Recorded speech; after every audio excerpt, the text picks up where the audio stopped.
yeah, unfortunately the gamble didn't pay off, and because it will fail, and now that they're banking on Superman to bring back money, Yeah. it's just going to continue this really long era of superhero filmmaking, which is, it's too long. This kind of era. Like, Westerns didn't go on this long. I don't think wuxia movies went on this long. It's just too long.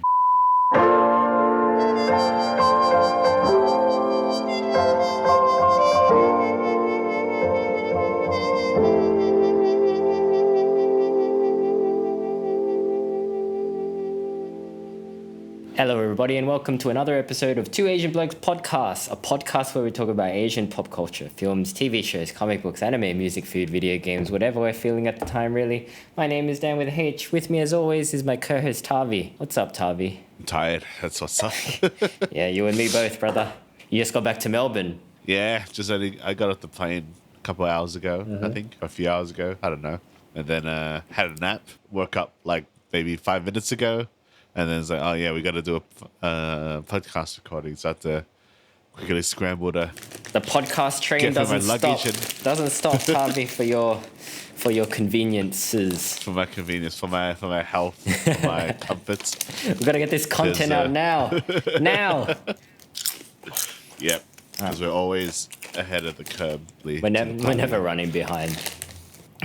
Well, we're pretty on top of things today. We're going to be talking about Mickey 17, a movie that came out just 3 weeks ago, maybe. A movie that might be on streaming by the time this episode goes out. Yeah, we'll talk about it. It's not doing super well. But aside from that, we're also going to be talking about All You Need Is Kill, an anime adaptation to that manga. Mortal Kombat 2 first images dropping. A Happy Gilmore Legacy sequel trailer. And a mini review for the movie One of Them Days before getting to the main topic, which, as mentioned, is Mickey 17, Bong Joon-ho's new feature film starring Robert Pattinson. I'll put time codes in as always. All right, let's talk about All You Need Is Kill. So, for those that don't know what this is, if you've seen Edge of Tomorrow, or I think it was maybe remarketed as Live, Die, Repeat. Anyway, it's a movie with Tom Cruise, and he keeps dying and restarting the day over and over again until he's able to stop an alien invasion. And Emily Blunt is there as well. So that was based off a manga called All You Need Is Kill. Manga or light novel, maybe? I can't remember which one. Nah, it's just a manga. It's not a light novel. Okay. I thought you did your research then. Fuck, man. You had a nap. I've been working all day. You got to have a nap at least. You should have my back on this. Nah, man. This is your job. I'm just here to comment on things. Just here to crack wise. Tell me to comment on. Yeah, I did see this trailer last night. Yeah, it looks pretty cool. The title is just really cool. Like, All You Need Is Kill. Yeah. It's kind of grammatically wrong, but it just sounds cool. All You Need Is Kill. It makes it sound very grungy. It's edgy, I guess. Yeah. It's very edgy. It's better than Edge of Tomorrow. Title. What the hell is Edge of Tomorrow? That doesn't mean anything. Yeah. I mean, they should have gone with Live, Die, Repeat from the start. I feel like that tells you everything you need to know about this movie. And it's also fairly edgy. But yeah, All You Need Is Kill is Hiroshi Sakurazaka's 2004 sci-fi novel. It is getting an anime adaptation from Warner Brothers Japan from director Kenichi Akimoto, who did Harmony and Children of the Sea. I've seen Children of the Sea. Oh, yeah. It's really weird, really trippy movie. Yeah. I think I've seen like snippets of trailers, but I've never watched it. It's a very beautiful movie, but it's one of those movies that will have you scratching your head afterwards and being like, what the hell did I just watch? So maybe it's a good fit. The trailer for this anime adaptation looks pretty good. It's got like a frenetic energy. It looks very different from what they're adapting. The original manga looks very much like Spriggan, from what I can remember from some of the illustrations. This one looks more like a Science Saru style. Yeah. Very psychedelic. And I think they've changed the lead because the lead in the original is Tom Cruise, but obviously not Tom Cruise in the manga, but it's a guy. But it seems like they're focusing on a female character on this one. So there's two characters, Keiji and Rita. And usually the story is told from Keiji's perspective, but I think the anime is going to be told from Rita's perspective. So it'll delve a bit deeper into her existential loneliness, according to the studio. Oh, okay, yeah. So it's Rita. That's who we're seeing as the lead. That's right, yeah. So that would be the Emily Blunt character, I guess, from Edge of Tomorrow. Yeah. The ending of All You Need Is Kill is very different to the Edge of Tomorrow ending. Right. It's not as optimistic, should I say. Right. So, yeah. It has been a bit Hollywoodized, but that's all right. Because I quite like Edge of Tomorrow. Yeah, it's fun. I think it's a very, very fun movie. Yeah. Yeah. Kind of surprisingly dark, but not really. Well, it's dark if you think about it too much, but it is fun to see Tom Cruise get killed over and over again. And it's a really tight movie as well. I feel like it's a fine balancing act where they show you just enough kills for it to be fun, but not so much that it becomes monotonous, I guess. Yeah. All the deaths are quite creative in a sense. They're funny. Yeah. That moment in the film is quite well edited. Yeah. And it's funny to watch. But you're right. The ending is pretty optimistic and doesn't really make that much sense if you think about the how the mechanics of the time travel works in this universe. But maybe this new adaptation will be more true to the ending of the manga or the novel. We'll see. But yeah, it looks good. I'm all for it. I like this animation style. I like the energy that the trailer is putting out. I like that they're using the original title. I think Edge of Tomorrow is a very good live-action adaptation of something like this. But I think, if you're going to be adapting a manga, anime is the way you want to go, right? Yeah, I think so. Yeah. I would definitely be interested in seeing the manga. Well, I guess Edge of Tomorrow is one of the more successful adaptations of a manga. I wouldn't put it up there with Old Boy, but it is still quite enjoyable to watch. Yeah, especially for something like as grand a scale as All You Need Is Kill. Like, I think they really thought about the production's design of the movie and how to make things like a giant anime sword work in live action. So props to them for that. Looking forward to this. Hopefully it's good. Hopefully, Warner Brothers still exists by the time this rolls out. We'll see. They're kind of in a bit of financial trouble at the moment, which we might talk about when we talk about Mickey 17. Might come up. But anyway, let's move along to Mortal Kombat 2. So we've got 4 new images from the sequel of Mortal Kombat, which we've talked about in the past. I'll link that episode here. When did that movie come out? 2019, maybe. Yeah, 2018. 2021. Okay, wasn't that long ago. Feels like a million years ago. It feels like a while ago. Yeah. But that movie had Hiroyuki Sanada and Joe Taslim playing Scorpion and Sub-Zero. From my memory, I haven't watched it since seeing it in cinemas. From memory, to me, it was a bit like wasted potential. Yeah, I didn't really like it. I thought it was quite mid. Very good cast, but I don't know. They didn't put any tournament in the Mortal Kombat movie. That's true, yeah.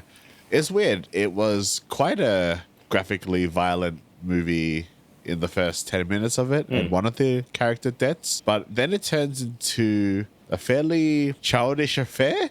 From what I remember, it just seemed a bit boring, to be honest. I mean, they introduced a new character that is not features in the games, Cole Young, played by Lewis Tan. I mean, no shade on Lewis Tan. He's great at what he does, but Cole is shit. Like, Cole is a really shit character. I didn't enjoy Cole.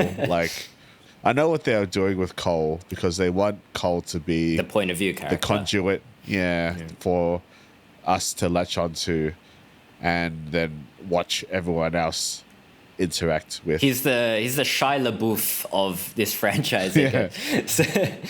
I'll give credit to the Mortal Kombat that they do somewhat respect the characters rather than the Paul W.S. Anderson way of showing you the characters and then have Mila Jovovich being better than them and often killing them at points. Well, I mean, he didn't do that in his Mortal Kombat movie, Tavi. Mila Djokovic wasn't even in that movie. That's right. Yeah. I completely forgot. He actually did, and it's arguably one of his better movies. Yeah, there you go. yeah. So he can do it if he wants to. Oh yeah, I had completely forgot that Paul W.S. Anderson did the original. But no, I think even, I mean, that's a Mortal Kombat movie. That's like, ideally you'd want a middle ground between this most recent Mortal Kombat movie and Paul W.S. Anderson's Mortal Kombat movie, because he put the tournament in. You know?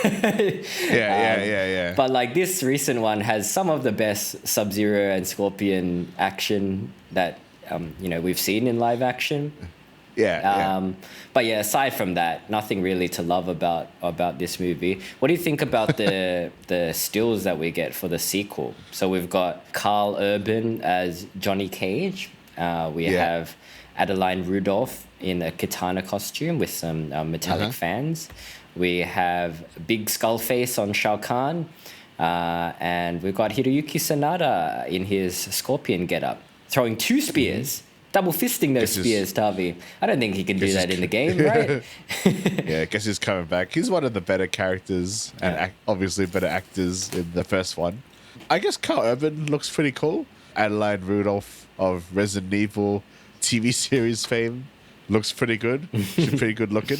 Yeah, she's not in great stuff, is she? But yeah, I'm glad that they chose someone that's like pretty easy on the eyes to play katana, because in this day and age, they could have really gone for, the type that Hollywood likes to cast these days to replace the good-looking characters. Sure. I mean, they could have done a lot of things. They could have done some gender swapping, race swapping. Yeah, I feel like if they had gender swaps, especially because it's a game series and it's from gamers. Yeah. And you're going to be at the wrath of a lot of gamers, and even me. Well, I feel like their hands are tied a little bit, because like the costumes in and of themselves, while they're pretty recognizable to people that are familiar with the games, like I don't know if they're recognizable enough to just get away with like a gender swap or a race swap. You know what I mean? Yeah. It's like, this is katana. Is it though? Is it? Yeah.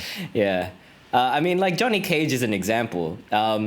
This could be anyone in sunglasses. Like, it's not it's not like iconically Johnny Cage, is it? It just looks like Carl Urban, like with a hangover. It just looks like Carl Urban. So I don't know about this casting, if I'm going to be honest. I love Carl Urban, but yeah, I don't know. I don't really mind. I don't think it's going to be a great movie, to be honest, but I don't really mind. Maybe it'll be fun. I mean, the Shao Kahn mask looks cool. I don't like the Shao Kahn mask either, actually. Really? There's something about, I think it's too wet looking or something. I think maybe it's too overly designed. I don't know. And the neck is too skinny or something.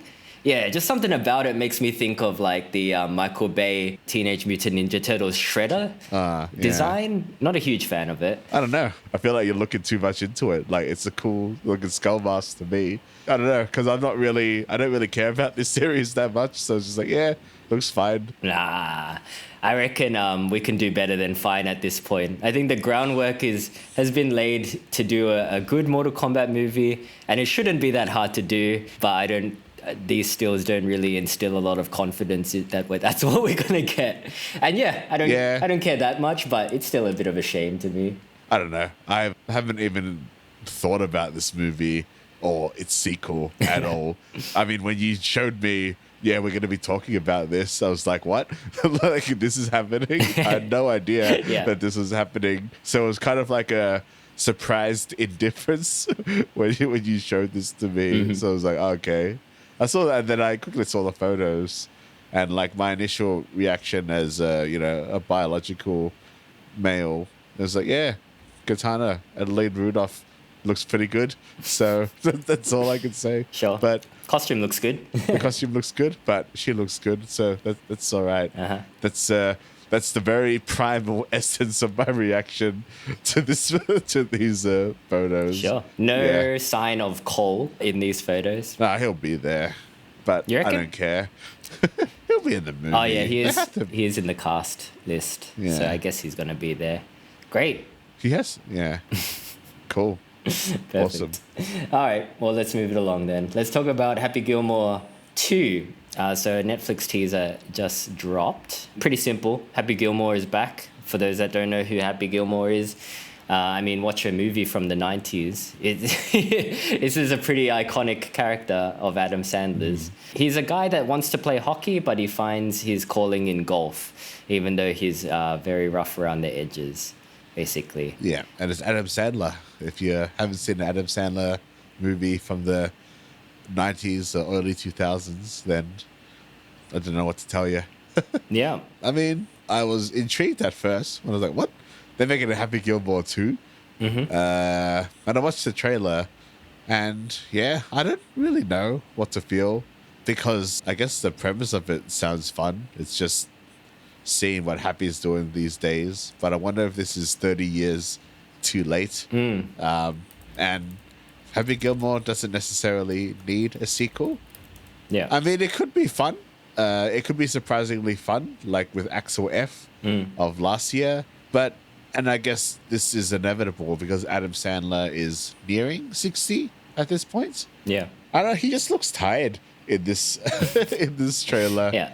And then that's also reflecting me because I feel really tired right now. So, yeah. He's got a beard. He doesn't seem to have the intensity of the Happy Gilmore of old. Happy Gilmore is known for his rage, and that seems to be missing from old Happy Gilmore, which makes sense. But I don't know.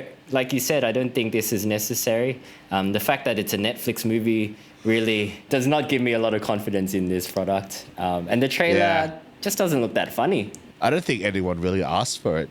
It's just another example of Hollywood running out of original ideas. I mean, it's probably just kind of trying to get the Adam Sandler stands, right? He's still a pretty big draw card, and it's movies like Happy Gilmore and Billy Madison that made him famous. So I wouldn't be surprised if this turned out to be a big movie, but I would be surprised if this turned out to be a good movie. Yeah, I think so. It's got Christopher McDonald in it. I like that. Yeah, doesn't it have like quite a few of the returning Julie Bowen and members? Ben Stiller coming back. Not sure if Rob Snyder's going to come back, but it's got newcomers as well. Bad Bunny is in there. Adam Sandler's daughters are in there, of course. So, all right. Yeah. They're in that really awesome movie about bat mitzvahs. Yeah. Yeah, one that I couldn't finish watching. It's a pretty rubbish movie. Yeah. Probably one of the worst movies I've ever seen, but yeah. Like, I'm not opposed to legacy sequels. Like you said, I liked Axel F and I liked Top Gun Maverick, of course, like everybody. But nothing about this trailer really grabs me, and nothing about it really is giving Happy Gilmore vibes. I guess I'm kind of interested to see the logical progression of a character like Happy Gilmore. Like, what does old Happy Gilmore look like? Is he still angry, or is he just old and tired, like all of us? Yeah, I don't know. I guess I don't really need to know what Happy is doing these days. I think if it was 10 years from the original or 15 years, I feel like 30 years is too late. Yeah. And like nobody's interested in golf anymore. I feel like golf had a renaissance when Tiger was doing stuff, but now he's talking about golf. Yeah, Gen Z is not playing sport. Yeah. Playing Fortnite, right? Isn't that what the kids do? They're playing or TikTok. Valorant or whatever. They're playing Snapchat, Tavi. Yeah.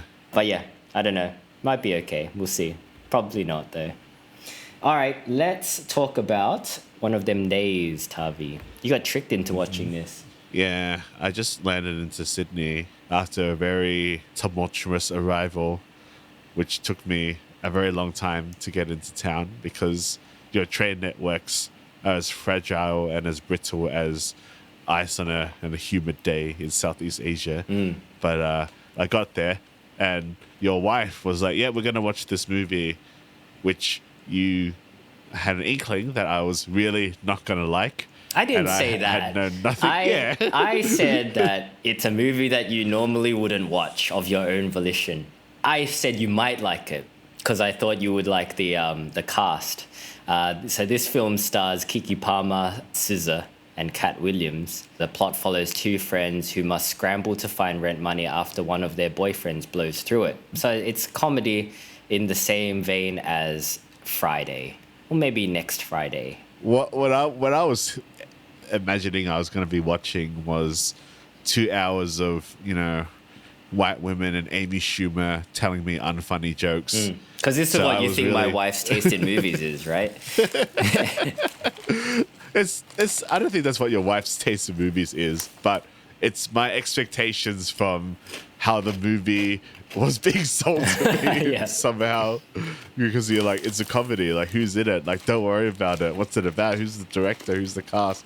Don't worry about it. Am I going to like the cast? Don't worry about it. And then I was like, oh, this is going to be an unpleasant viewing. But thankfully, it wasn't. And you were right. It's not usually a movie I would go see on my own volition. I think there are some pretty good aspects about this movie. I'd probably never watch it again. But yeah, I think it's fine. Yeah, what are the good aspects of this movie? The cast? Yeah, the cast do a good job. It's fairly funny at points. But for me, what stood out is the cinematography. It's very much too good to be a comedy. Because comedies are not usually synonymous. That's a surprising thing to point out for this kind of movie. Yeah, comedies are not synonymous with good cinematography, especially recently, because I've been a bit of a aspect ratio nerd and a bit of a lens nerd, like learning about, different spherical lenses and anamorphic lenses. So I was quite surprised to see this comedy shot in the 2.35 aspect ratio, which is, I forgot what the math is. But anyway, yeah, it looked cool. So it gives off that somewhat vintage feel. You got a lot of really kind of not as sharp edges, but it has more of a dreamlike feel, which is odd because the movie in tone is not quite dreamlike at all, but it adds some level of surrealism. Even though the actors themselves do a good job, I still find it hard to believe you would stick with certain characters because of their level of stupidity. And also everything somehow just works out maybe a little bit too conveniently, but that's maybe to the film's credit in a sense that it's not a long movie. It's a very, very brisk watch. I think 2 hours of this movie would be too much. So I think how things progress might be fast, but perhaps it's to the film's credit rather than to its detriment. Because a lot of stuff happens, and it is always in motion. And I do like the relationship between the characters, Drew and Alyssa, even though, like you said, Alyssa's a fucking dumbass. But, like, it's fine. You get these kinds of dynamics all the time in comedies like this. And I think the fact that it was filmed on location in the jungles is really cool as well. Really sells the atmosphere of the movie and the vibe of it. And if you like Friday, I think you'd like this movie. I think a lot more happens in this movie than Friday. So it doesn't really have that kind of stoner meandering, I guess, of Friday. It's kind of a bit more slapstick. But, that's what movies are these days, I guess. Everything's got to be happening all the time. Otherwise audiences aren't going to pay attention. But it's interesting because you would categorize this as an unofficial term, black comedy. So it has that Soul Train feel, the Friday feel. And I think black audiences generally really enjoy this movie. But I wonder, I was talking to you about the movie American Fiction, where there's this level of maybe pandering to a stereotype of a certain race, and it kind of allows white people to feel culturally relevant. These days now we've got movies like Crazy Rich Asians, which is supposed to be the representation of a westernized Asian. And I hate those movies. And most of the time the stereotype of Asian American movies is always like, I don't know who I am, and identity and boba tea. So I don't know. I feel like we don't have those movies yet for westernized Asians, and the ones that are out there very varying in quality. And most of them quite unsuccessful, if you think about it. I mean, we talked about DD. Yeah. And we always say, like, who gives a fuck about DD, right?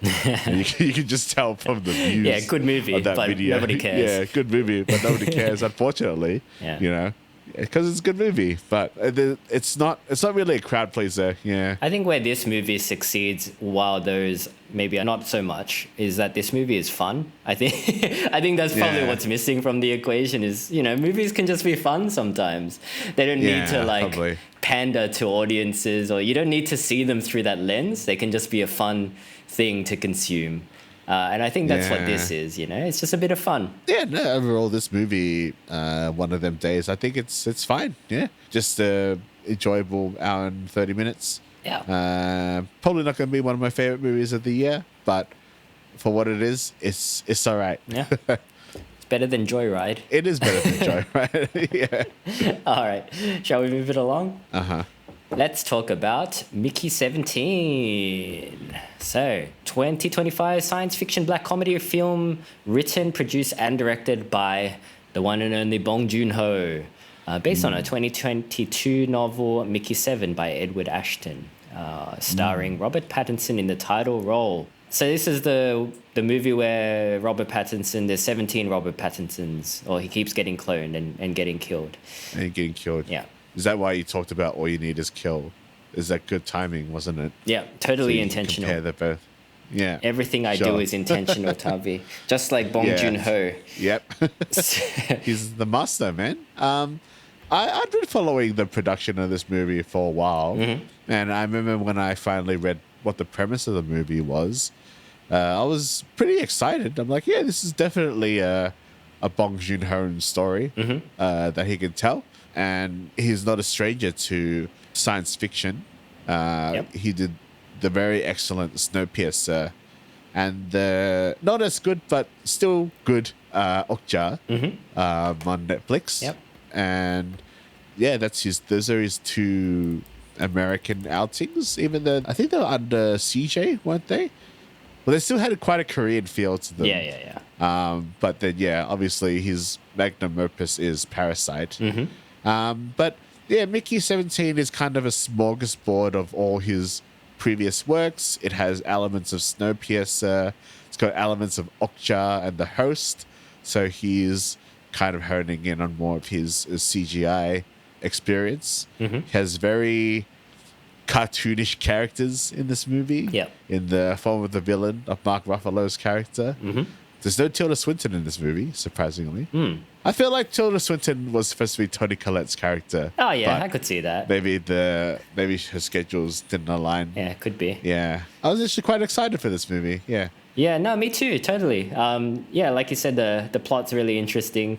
It's set in the year 2054, which is not that far away, actually, now I think about it. Mickey Barnes, played by Robert Pattinson, and his friend Timo, played by Steven Yeun. They need to flee the planet because they're in some debt with a murderous loan shark. That's the Korean element, I guess. Yes. So they have to flee the planet, but because Mickey Barnes has no skills, the only way he can get on a spaceship is by signing up as an expendable. Basically, they make a clone of him and they upload his memories into that clone, and then they send him on dangerous jobs so that when he's killed, they can just upload the memories into the clone and he can continue on living as an expendable. So basically, they get him to do all of the dirty work on the ship that is super dangerous. Yeah. So he ends up working on a ship led by Mark Ruffalo's character, who is basically just Donald Trump, right? His character is Kenneth Marshall. Yeah, just any kind of dictator. I mean, I feel like there's too much of a connection to Donald Trump. Sure, because of recent world events. But yeah, you're right. It could be anyone, really. It could be anyone. I mean, it's just Bong Joon-ho. He's got a lot of Donald Trump mannerisms in his speech, I guess, which I think people are drawing a comparison to. But we might talk about that a bit later. But anyway, Mark Ruffalo's character, Kenneth Marshall, he's leading an expedition to Niflheim. This is like a maiden voyage. He's going to go to this planet because resources on the real world are getting scarce, and he wants to create a new colony on the ice planet Niflheim. So yeah, that kind of sets the scene. Yeah. I mean, I like Robert Pattinson a lot, and I like Bong Joon-ho a lot. So the idea of them pairing up together in... This is great. Yeah. And the plot, really interesting. Very interesting plot. Very interesting premises, yeah. We'll talk non-spoilers first, I guess, and we'll give you a spoiler warning before we talk spoilers. But what to talk about first? I guess I didn't love this movie as much as I thought I was going to. I think that was the same for me as well. It's not a bad movie. Like, a lot of people are kicking this movie quite a bit, and I'm not here to do that. Which is kind of a shame, yeah. But I will say that I was a little bit disappointed by the outcome. Yeah. I think the vision is still very good. I think the vision is still very Bong Joon-ho. You have a lot of the themes. There's obviously classist themes of capitalism.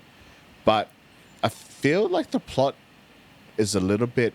It's not as interesting, especially when it involves the deaths of the different Mikeys. Right, yeah. Like we talked about Edge of Tomorrow earlier in this episode, right? And the deaths in Edge of Tomorrow are so varied and fun. Yeah. But in this movie, they are kind of samey, I guess. They're not... Yeah. And they're definitely not as fun to watch.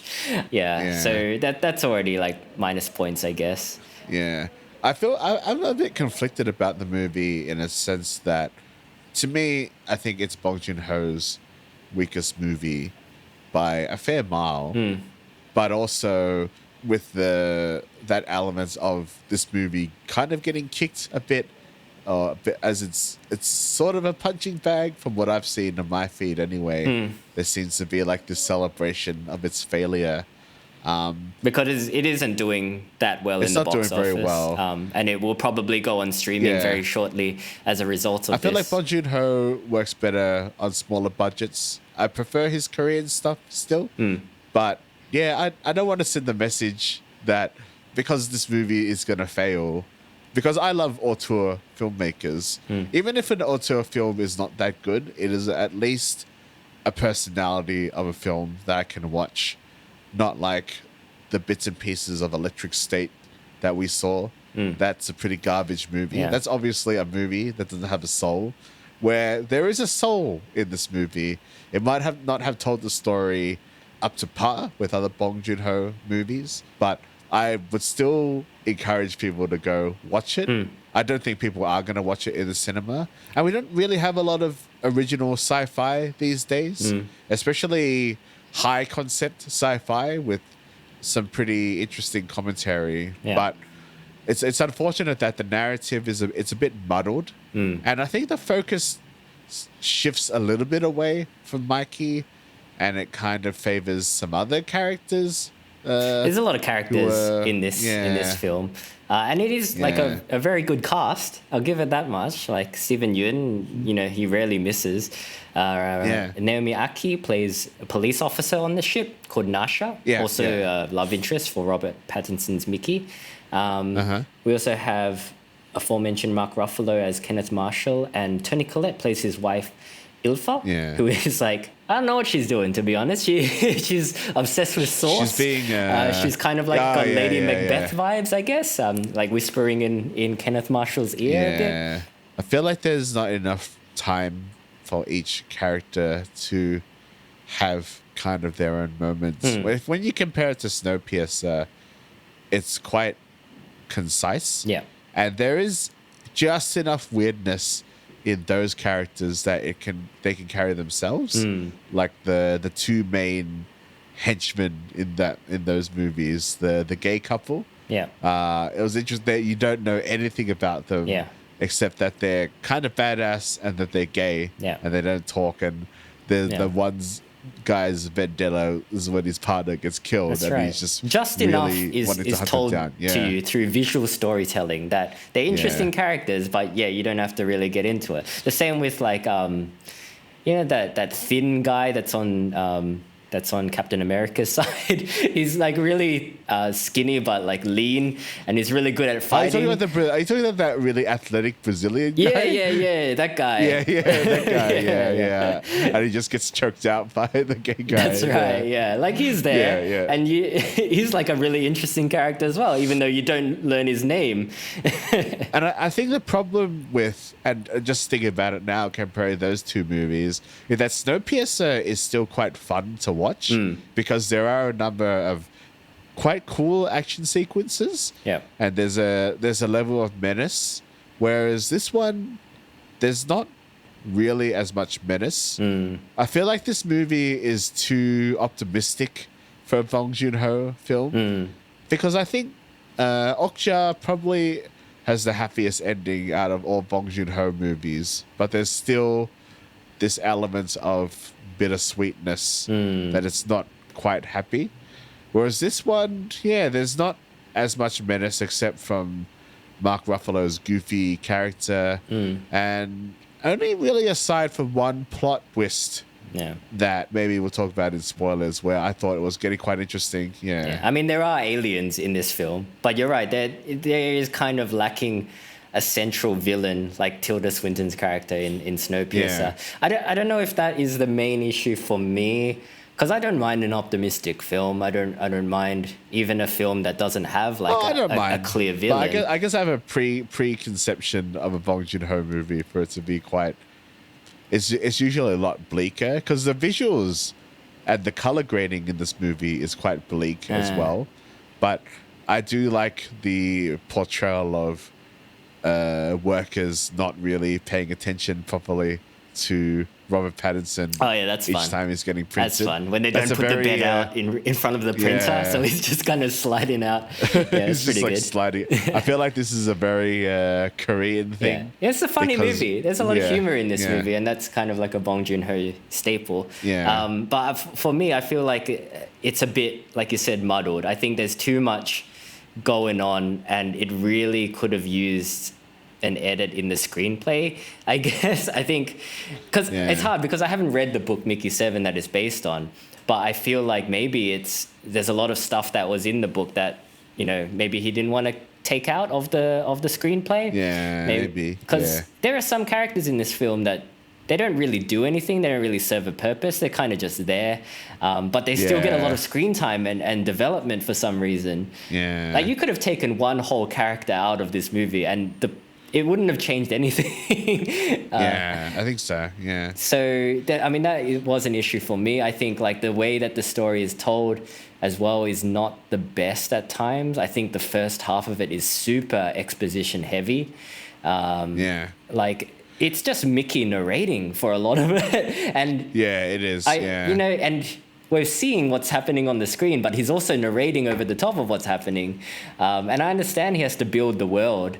And he's got a lot of groundwork to do, but I feel like a filmmaker of his caliber should have been able to do it without so much exposition, I guess. Yeah, I have a feeling this might be my aspect of denial, because even though Bong Joon-ho had final cut rights, I feel like there was some interference where it's like, and I blame this again on media illiteracy. I feel like an executive said, look, Bong, you can have fun, but you need to tell people what's happening because people aren't going to get it. For this movie is eventually going to go on streaming and people are going to be on their phones, Bong. So, you know, if you could just get Robert Pattinson to do some ADR over the top of this like scene, that'd be great. Yeah, I see what you mean. So maybe it wasn't entirely in his hands. Because this is a $180 million movie. Which is, and I have to give Warner Brothers this. This is a massive gamble for an auteur, you know? And sometimes that pays off. I mean, it's an auteur with an Oscar under his belt. So. But like, look at Fight Club. That wasn't the most successful movie when it was released. And it was quite critically panned. But over time, it has grown to be this icon of a film.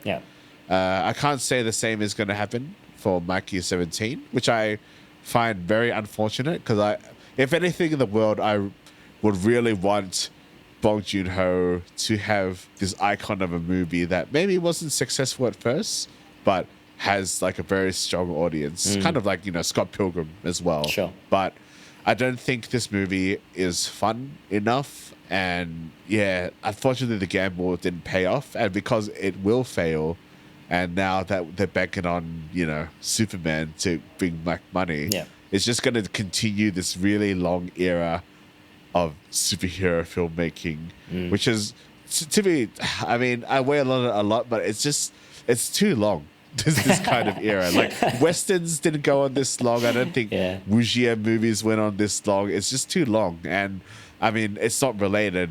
Maybe because, well, it is maybe because Stephen Ewan's in it.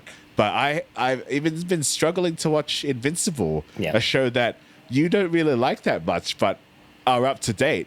A show that I like more than you, but I'm only 2 episodes into season 2 because I think I realized I'm just kind of tired of this story.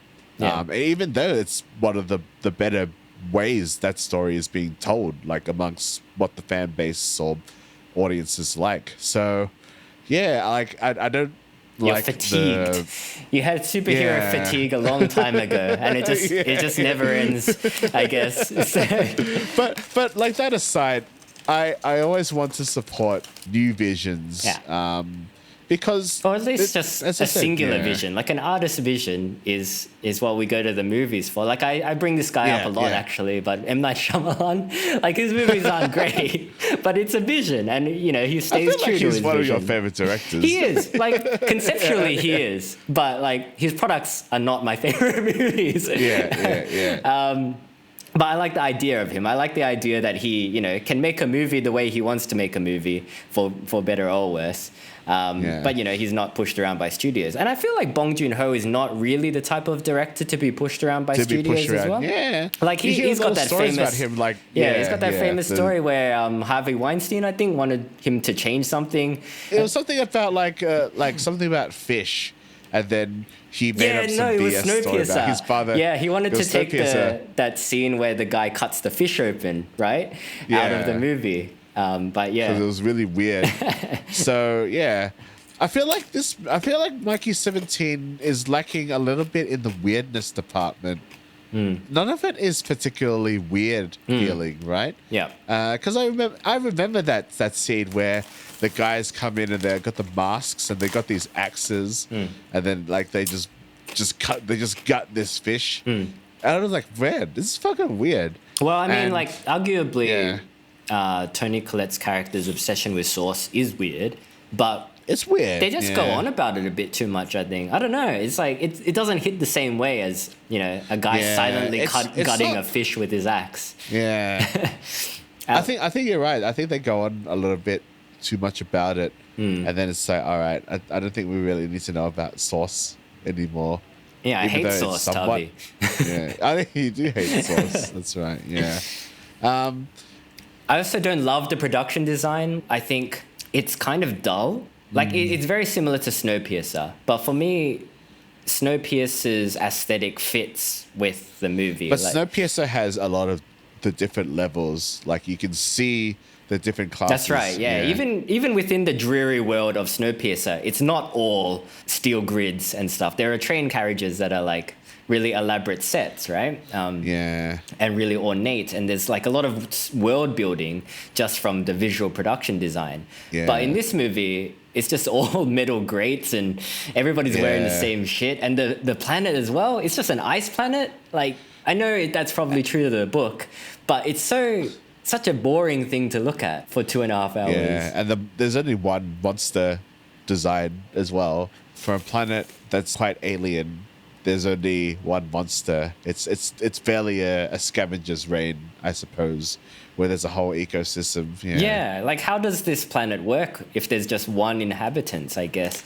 And I mean, even in one of the earlier scenes, they come across this cave, this ice cave, right? And one of the characters spots like a glowing blue icicle. And I'm like, okay, there's something to this planet, I guess, that is different to our own planet, but then they don't like show anything like that again in the movie. So it's just a cold, like Arctic place. The world building is probably not that good. Yeah.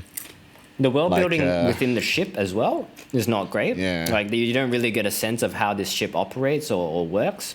Everybody's kind of just doing background stuff, I guess, and I don't know. I didn't feel like the production design was very interesting. Yeah.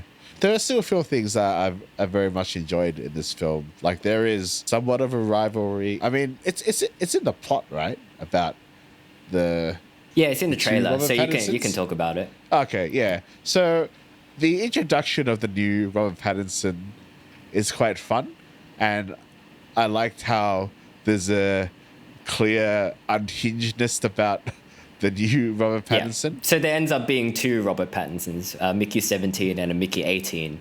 Through a freak accident, basically. And they kind of like fight each other a little bit. And I like Mickey 18 because he's quite funny. I like the premise and the commentary that each Mickey is different from the previous one, from the different experiences. Because that's what life is, as you're growing up with different experiences, you are essentially a different person. It might be exaggerated because 17 is supposed to be like pussy Mickey, and then 18 is unhinged, like killer. Yeah, they're too different for that to make sense, but it doesn't matter. You want to be able to tell the two Mickeys apart anyway, so make one of them super aggressive, why not? I do like how Mickey 17 doesn't really have a problem with being an expendable, because he'll just die and get reborn and die and get reborn. But as soon as there's two of them, all of a sudden he's got a problem with dying, because if he dies, it's not him that's continuing, it's Mickey 18 that's continuing. So it's like almost like a different guy, and in a sense he'll cease to exist. And that, I think that's a really interesting thread that they don't really dive into that much.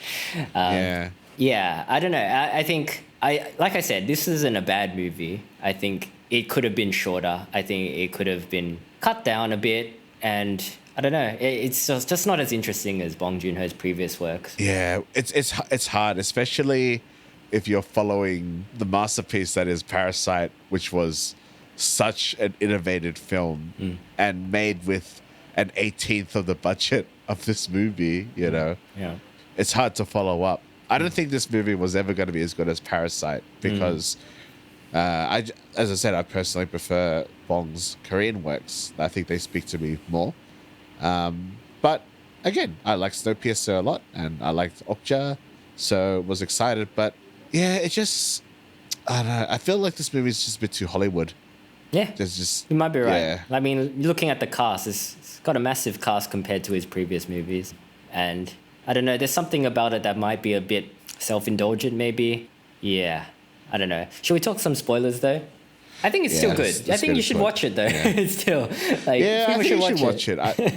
I think, obviously, I mean, by the time this episode comes out, it'll be out on streaming, and then that's where it's probably going to be seen the most. But I would say watch this movie in any capacity at least once, and try to watch it properly, because... I think Bong is a filmmaker who deserves your time, because he is really one of the greats of this generation. Yeah. And I would really like to see auteur filmmakers with a vision, rather than just fucking Russo brothers stuff. I mean, to be honest, I don't mind if Bong Joon-ho has to go back to Korea and small budgets. I think that's not the worst thing in the world either, to be honest. Yeah. But I think if nothing else, this movie is good for a laugh. Yeah. All right, let's do a little bit of spoilers. There's aliens in this. Again, I'm not super keen on the design of the aliens. They're just big tardigrade looking things. They all look the same as well, just different sizes. There's not really any personality to them. But essentially it's Kenneth Marshall wants to terraform this planet so that humanity can thrive on it. But in order to do that, he has to kind of get rid of the native inhabitants. It's basically Avatar or or Dances with Wolves or whatever. That tired old narrative. There's obviously Bong Joon-ho's trademark capitalism is bad narrative is in there. Classism and shit. Yeah. I think that's kind of like a what a lot of people are criticizing this movie on as well is the themes. But like, it's a Bong Joon-ho movie. Come on. Yeah, no. I feel like it's a lot of super right-wing people on YouTube, from what I've seen, who are just like, oh yeah, it's just another woke Hollywood movie that's bashing this and that. It's like, no, man, then that's the issue with people not realizing who filmmakers are because they've been exposed to too much slop. This is a Bong Joon-ho staple. Like, he has always criticized the upper class and those in power. It is a very strong Korean sentiment. And so that's the thing that kind of upset me a bit and made me want to defend this movie more, even though it might seem like we're bashing this movie quite a bit. But I feel like it's in his previous movies. Yeah. Like, where there was no criticism back then. Maybe the flaw in this movie is that it is handled a little bit more heavy-handedly than his previous work. So it's more apparent to casual viewers, I guess. And I guess it's like after Parasite, this movie is exposed to a larger audience. I think if the larger audience saw Bong Joon-ho's movies, they probably wouldn't like it either because, media illiteracy and whatnot. Yeah, but, and you got to read subtitles. Who wants to do that? Yeah, you got to read subtitles. It's unfortunate because people's kind of self-worth is critiquing the movie rather than the knowledge of where it comes from. I'm not sure if I put that sentence quite well out there. But yeah, it's just people who think it is just this one message so encapsulated on trying to breed a level of hate against, whatever divided ideal that they have. But no, it's just normal for Bong Joon-ho to do. It just wasn't done as well. Yeah. And there's so much going on in this movie outside of that as well. So like to be fixated on the themes that, he's already shown you in previous movies, it's a bit narrow-minded, I guess. You should be able to look past that. I think for me, maybe the flaws, extend more to the filmmaking and the screenplay itself. But and the ending as well, I don't know. Like you said, it's fairly optimistic. Yeah, and I guess he gets sidelined a little bit, to be honest.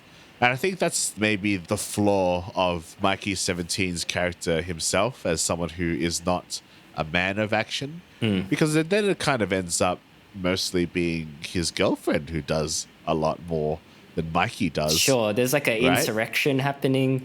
I mean, the climax of the movie is Mickey 17 and Mickey 18 have to go and communicate with the alien queen, I guess, and kind of like negotiate with them to not kill humanity. Yeah, because it's just kind of like misunderstanding because they call the monsters, what do they call them? Creepers? Do they call them creepers? Creepers, yeah. But then it's like, oh no, they actually, because they save Mikey 17, which is a big plot point because everyone just assumes that they're gonna come and eat him, but they save him. Yeah. But with all the whole look, it's pretty obvious. It is there's obviously a commentary on like colonization. As you said, like, it's basically Dances with Wolves and Avatar at that point. But I don't know, it just kind of wasn't that fun a storyline to follow. Yeah, sure. And I think they kidnapped the baby or something, and it's just, and then Nasha has to save the baby as well, and Mickey 18 has to sacrifice himself to kill Kenneth Marshall. A lot happens. I think maybe too much. I would have preferred the focus to be on the two Mickeys at least, because the whole thing is that there's not allowed to be two Expendables because of laws, right? Because it creates a lot of problems. So they kind of... I quite like that backstory. That's great. About why they created... Fantastic. Yeah, I think that's a really good setup for a tense movie where they have to kind of hide what's happening. And even, like, I don't mind the romantic subplot of Nasha really being into the idea of two Mickeys as well. I think that's really fun. But neither of these plot points really go anywhere. They kind of just end very quickly. Yeah. They get discovered very quickly, Yeah. And then it just ends up being another story, just, the alien thing. There's this character called Kai that discovers the existence of two Mickeys, and, like, it's implied that she's kind of into Mickey 17 as well. So you think, like, that, she's going to be maybe she's going to have a romantic subplot with 17 while Nasha has a romantic subplot with 18, but nah. She's just like, I'm gonna tell on you now, and then she doesn't end up doing that. Other stuff happens that kind of sidetracks the movie. So I guess what I'm trying to get at is that it feels very kind of slapped together, I guess. Things kind of just happen, and you think the movie is going to go one way, but then something else happens that kind of distracts from whatever's happening. Yeah. And at the end of it, you've got like all these kind of plot threads, none of which have satisfying conclusions or are delved into very deeply. Like, it's different from his previous movies that are told in a very linear way, I guess. Especially things like Snowpiercer, where it's literally on a train that is straight and moving forward in one direction, right? This is kind of going off in all different directions, and it's not as effective of the storytelling, I think. And then like the ending is they kill Mark Ruffalo, and they make friends with the aliens again with the translation device that. I know it's a thing from Snowpiercer, but that works because it's human languages. Now it's just like, we got this alien baby for the span of half a day, but now we've got this device that can just translate alien language like very, very easily. And then, they make friends with the aliens, and then they demolish the Expendables program. And then Mikey 17 has a very haphazard, very slapped together nightmare sequence about Toni Collette. Yeah, that didn't need to be there, I think. That? Yeah, they took that out, it'd be fine. But it was just like, it ended too nicely. There's no feeling of it ended well for the characters, but there's still horrible shit going on, It just felt like, no more of this shit. We're going to colonize this planet. It might have been better if they were still enemies with the race, the alien race, because he did save them, but and then you brought the baby back, but how can there be peace if you're so ready to willingly kill us, so we'll be watching, but there can't really be peace with you and us, like the aliens, and that would just create tension, because that's unfortunately how a lot of human tribalism works, really. There's just this distrust, and for humans the distrust is literally the color of someone's skin. So imagine the distrust of people over a fucking alien, no one's just gonna if I was a guy on the ship, I'm like, I'm not gonna fucking hang out with that. It's got like fucking weird finger tentacle things on its face.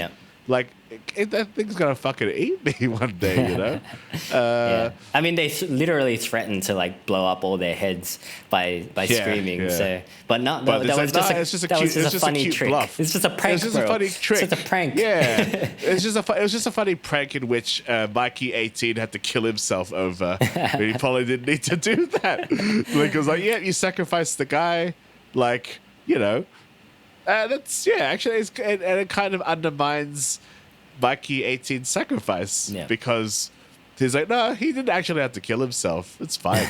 Don't worry about it. And then, so I don't know. I think that complaint kind of speaks to the overall lack of world building in this movie. Everything is kind of just surface level, I guess.